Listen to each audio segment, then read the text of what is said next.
Hey, I'm Decathlon Gamer. Welcome back to Pro Cycling Measure 2020 Career Mode, episode number 27. We are going to wrap up season number 3 today. Of course, after the first 3 seasons, we had 3 different sponsors. And we found out at the end of the last episode that as we head to our 4th season, that's going to be 4 different sponsors. This was the first time that I was tempted to retain a sponsor, and the only reason for that is Chebeco as a Spanish sponsor. I had 2 Spanish riders.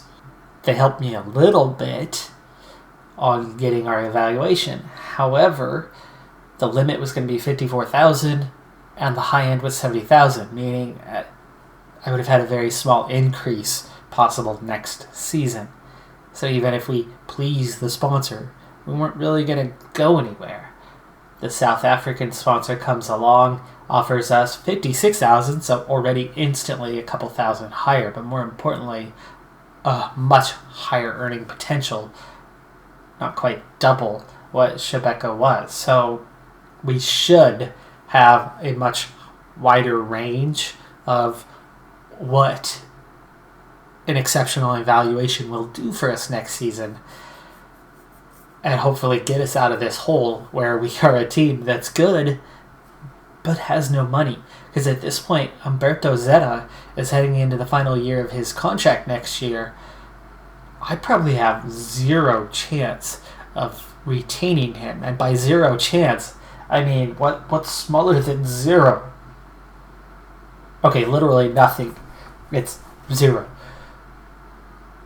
Why do we have a 0 chance? Because he most likely is going to demand a salary that is in excess of our entire team budget. Because he's that good.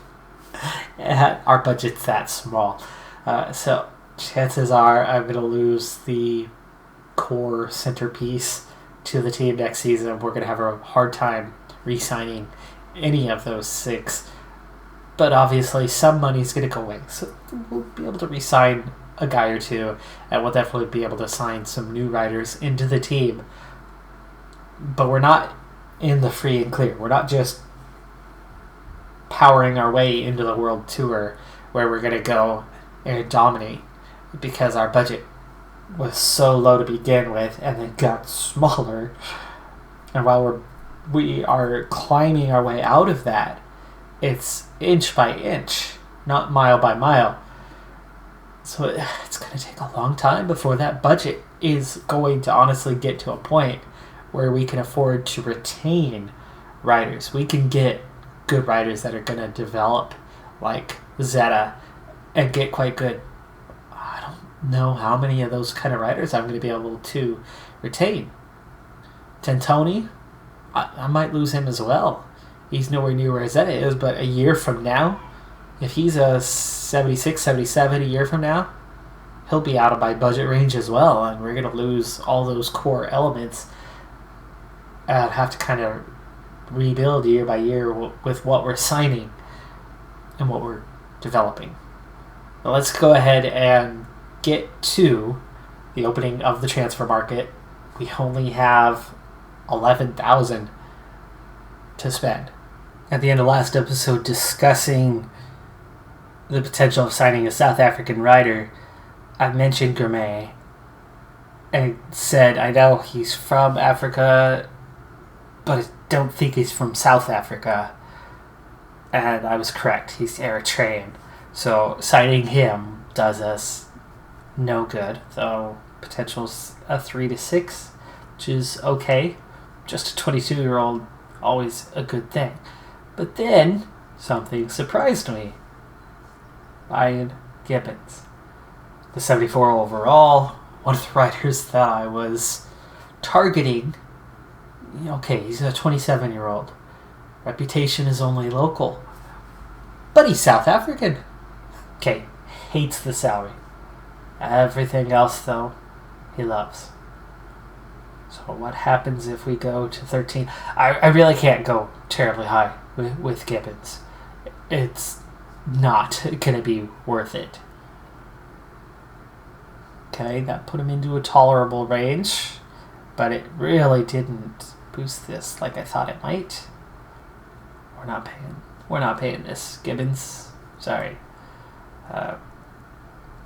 Not worth it. Not at all. Battistella, 23, high potential, salary's not that bad, sprinter who's already a 76, 75, reputation's already district. This is somebody we could probably sign. Probably. Okay, he wants absolute leader. This is going to hurt us a little bit that we didn't get this all the way up. But we just added him a couple weeks ago. He does it. He does want absolute sprinter. That's interesting. I haven't seen that. This might be enough to sign him. 12-4.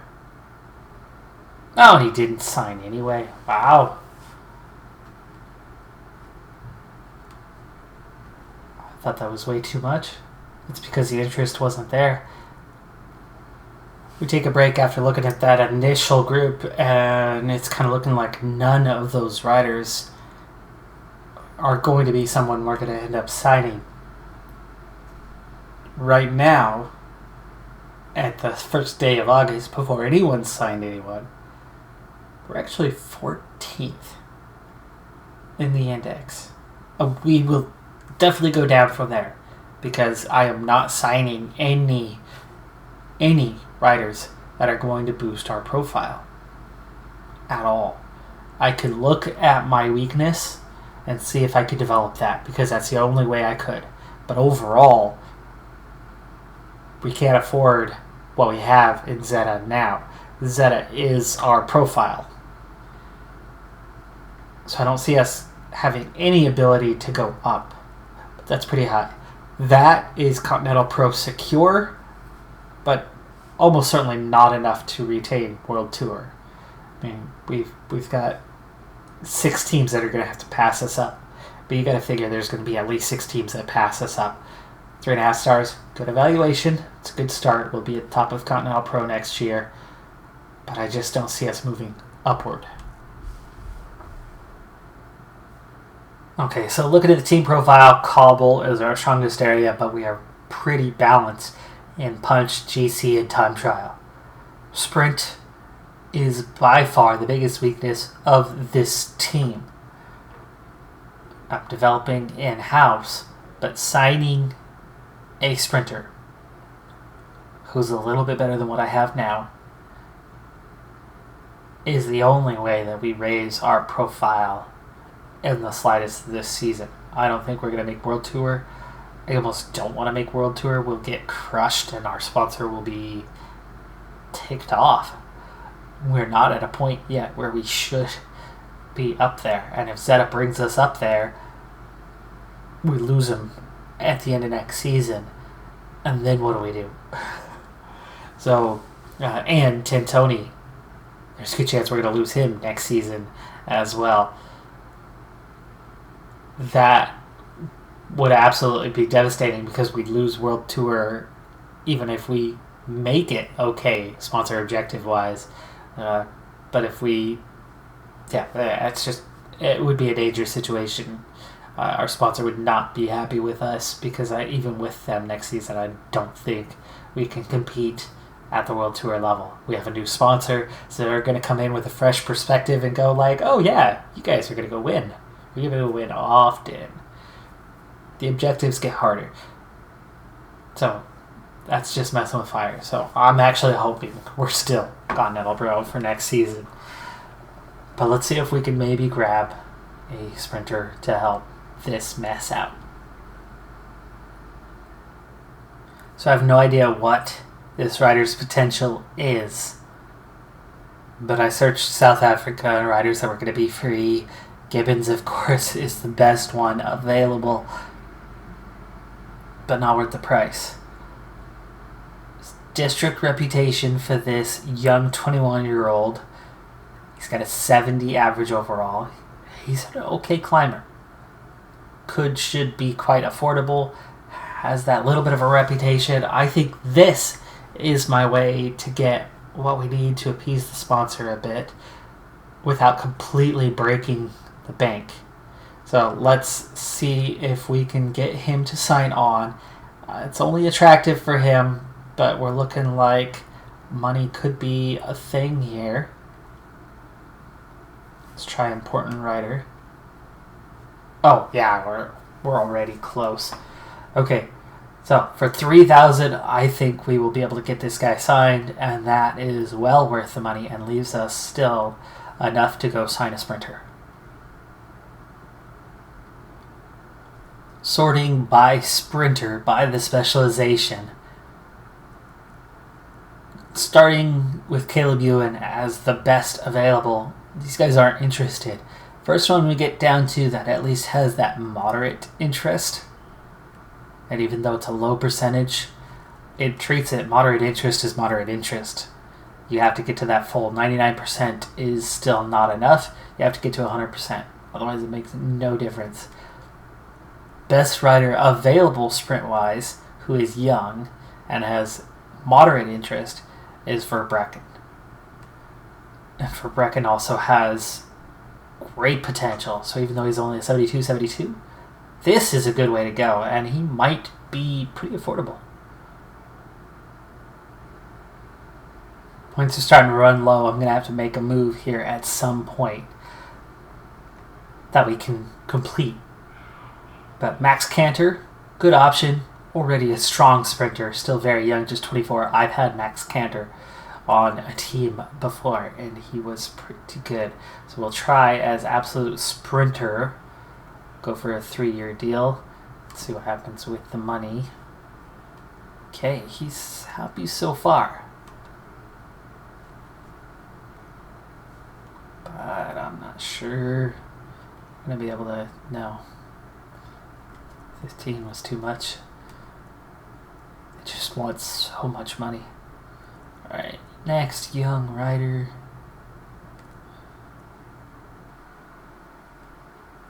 Okay, well, I think we might be tied way down here. 70-75 is not good. So we're essentially out of points. If I'm going to sign somebody, it's got to happen pretty much now. We've got a 73, which is good. Stamina and resistance are pretty low. Other attributes are quite low, but at just 22 years of age and have never been with a team, there should definitely be room for development. There you go. So sprinter, minimum money, 3 years. That's enough, and we're going to go ahead and get them signed.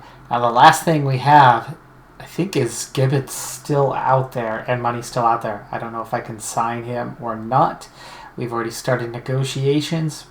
Maybe I'd give it a shot. Maybe it puts us way over on the money, but if it allows me to sign him, why wouldn't I?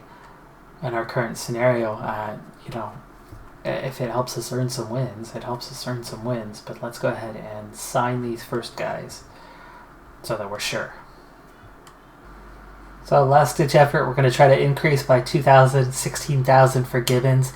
We are into a major negative here. It's not going to boost the index, but it would be a big boost to the team having a strong sprinter in Gibbons. So we'll give it a shot. I don't think it'll let me sign him, but we'll see if we can. Oh, geez, even with the increase, we can come up a couple percentage points short. And that's it. We're done. We've signed what we can sign. Rough year for that. Difficult sponsor signing. Difficult team signings that we add 2 to the roster. We've had a good season, though. We have. The continued development of the riders has been fantastic. Tintoni and Zeta especially. Holy cow, they're doing great. But Zeta, minimum salary. Tintoni, minimum salary. We just saw trying to sign guys that were 74, 75, looking for $17,000, $18,000, $19,000 a month. We're not going to see that kind of increase next season. And we have 6 expiring contracts, I believe it is. Banijek, I'll have no problem letting him go. That only frees up 2,500 for Mark, Athel, OY, and Telford. I could probably let the whole group of them go if I could just hang on to Zeta and Tentoni, who are absolutely essential to this team.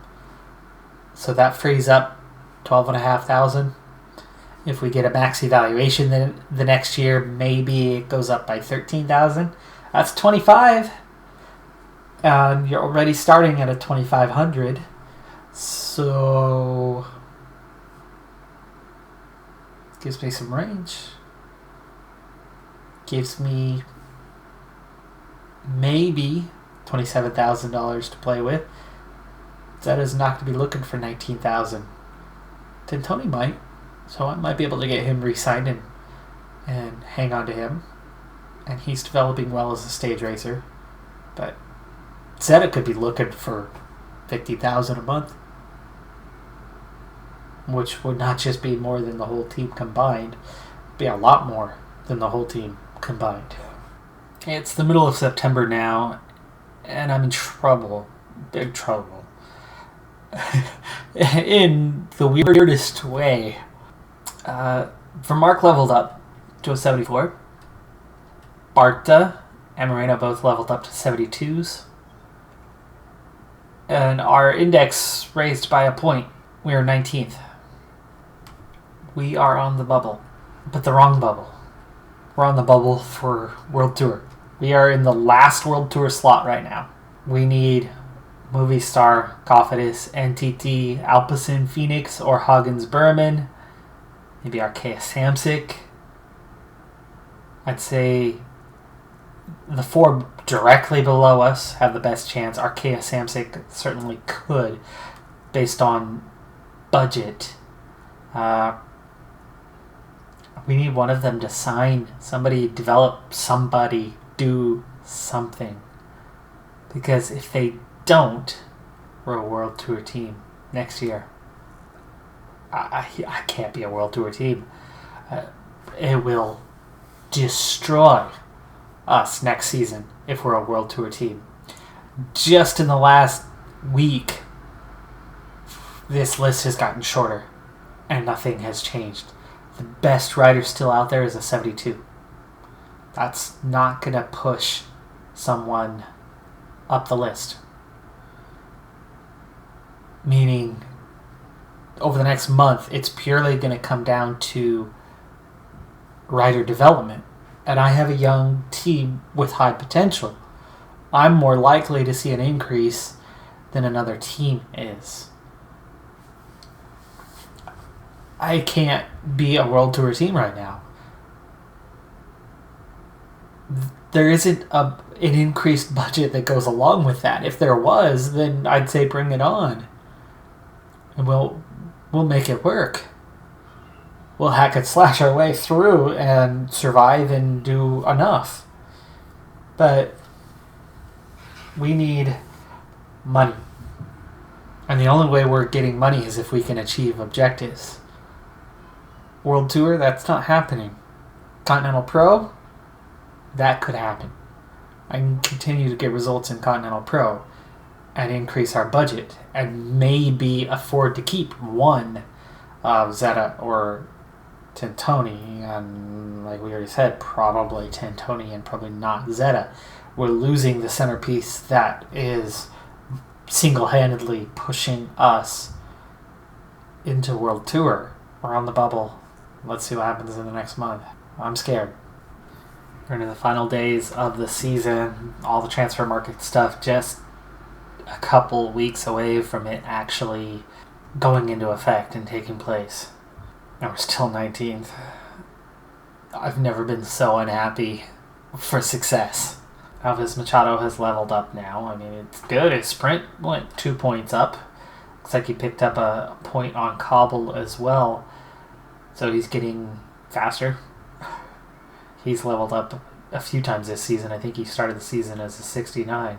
Am I going to keep the sponsor happy to increase the funds to have any chance of re-signing our two best riders? Which means we're going to go right back down to Continental Pro, if that, the next season. So I have a feeling we are going to be in some real trouble next season. Okay, World Championships, a little breakaway. 2 riders, Miguel Eduardo Flores and Simon Geschke, hang on by just under 30 seconds to beat the field. Mataway in the individual time trial. Victor Campenarts ahead of Chad Haga. So, final tally. Well, let's start with the rankings. Ineos, Jumbo-Visma, Ducati Quick-Step, UAE, and Bora Hansgrohe, all 4.5-star teams. From the Israel Startup Nation on up are all 4-star teams. Lotto Soudal, Bahrain McLaren, and myself are those teams that are probably going to struggle. Meanwhile, Movistar still Continental Pro for the 3rd season in a row. Hagens Berman make a big jump. They were the only team to move, but they were the ones that I said probably aren't going anywhere. They were 24th. They move up to 21st in the index. Not enough of a move. Team rankings. Kind of quick step on top, but a very tight contest with Jumbo-Visma and Ineos. Bora Hansgrohe not that far behind, but then a major drop off from there. We scored some World Tour points, but we only did a couple World Tour races, 2 or 3. We end up winning Continental. We're 20th in the rankings. Movistar is ahead of us. Arkea Samsic's ahead of us. Manuel is that team. They went from Continental, jumped to World Tour, and then got slammed. I am in trouble. We had 10 wins this season. That's something to celebrate. 10 wins for a team that's not built for any of this right now. I'll be lucky to have more than about 3 wins next season. Am I being too hard on myself? Do you think I'll find a way to be successful? I don't know what we'll be capable of pulling off, but it doesn't feel like it's going to be much. Pino, the individual winner, World Tour rankings, and Zeta was 45th in the Super Prestige rankings. Pretty solid. But he was 45th in the rankings. 45th, right? We've got to compete against the other 18 best teams in the world almost every race now. Do all of that. If we can keep the sponsor confidence up and we find our way to re-sign those 2, then that's fantastic. But that's such a tall order for next season. I'm not sure we could pull it off. I think we moved up a little too fast here. Miguel Angel Lopez for Team Astana won the Tour de France this year over Primoz Roglic. Manuel Buchmann claiming the Giro d'Italia ahead of Thibaut Pinot and Egan Bernal. And in La Vuelta, it was Richard Carapaz for Ineos. Let's comment below and see where you're at. Do you think we're ready for the World Tour next season or not? So 2 comments below. One for you think we're ready for the World Tour, and one where you think we needed another year in Continental Pro. And like whichever comment you feel is the direction we're headed, instead of running a separate poll for that. But I'll see you next time. Have a good one. Be safe out there, and bye for now.